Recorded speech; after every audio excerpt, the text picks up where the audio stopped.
14 अप्रैल 1891 ईस्वी को जन्म लिया।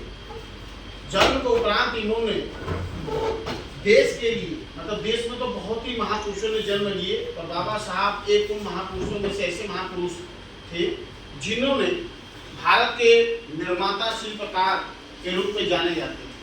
इसलिए भारत रत्न भी से सम्मानित हैं बाबा साहब भीमराव अम्बेडकर जी।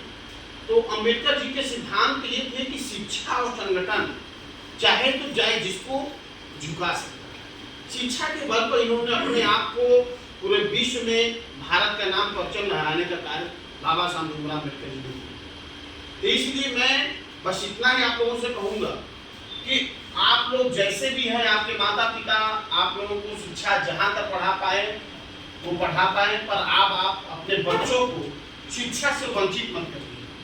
उन्हें एक रोटी कम दीजिएगा पर शिक्षा जरूर दीजिएगा जिससे वो अपने हक की लड़ाई स्वयं लड़ेंगे।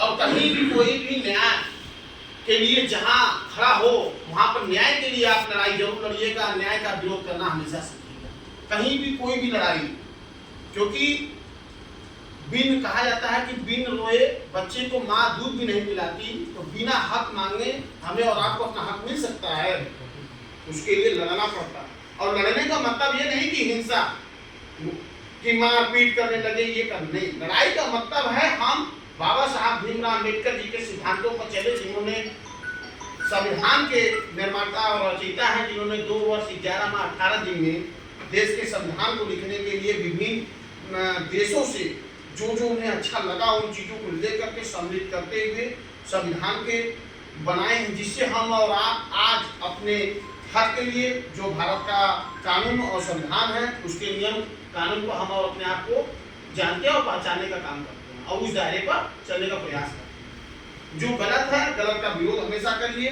गलत के लिए आवाज उठाइए, उसके लिए संगठन आपका है। जो भी लड़ाइयाँ हैं उसके लिए देखिए, न्याय के लिए आप लड़ाई लड़ेंगे तो आपके साथ सभी धर्म जात समुदाय सभी लोग। बस इतना है कि हम लोग भारतवासी हैं। बहुत लोग कहते हैं कि ये इस धर्म के हैं उस धर्म के हों। हम कह रहे हैं कि आपको इतना झूठ लगता है तो आप पैसे क्यों लेते हैं? आप होटलों में जाते हैं, पूछते हैं कि आप किस धर्म के और किस जात के हो? तब तो वहाँ नहीं पूछते हैं। और शादी ब्याह में आते हैं तो हमारे देश की ये जो भ्रांतियाँ हैं अभी कहीं कहीं छोटे छोटे शहरों में ये सब चीज़ें उन्हें हमें दूर करना है। हम भारत के नागरिक हैं, हम भारतीय हैं, हमें भारतीय होने का गर्व है। बस इतना ही हमें रखना है और अपने बच्चों को जरूर आगे पढ़ने के लिए हमेशा प्रेरित करिए।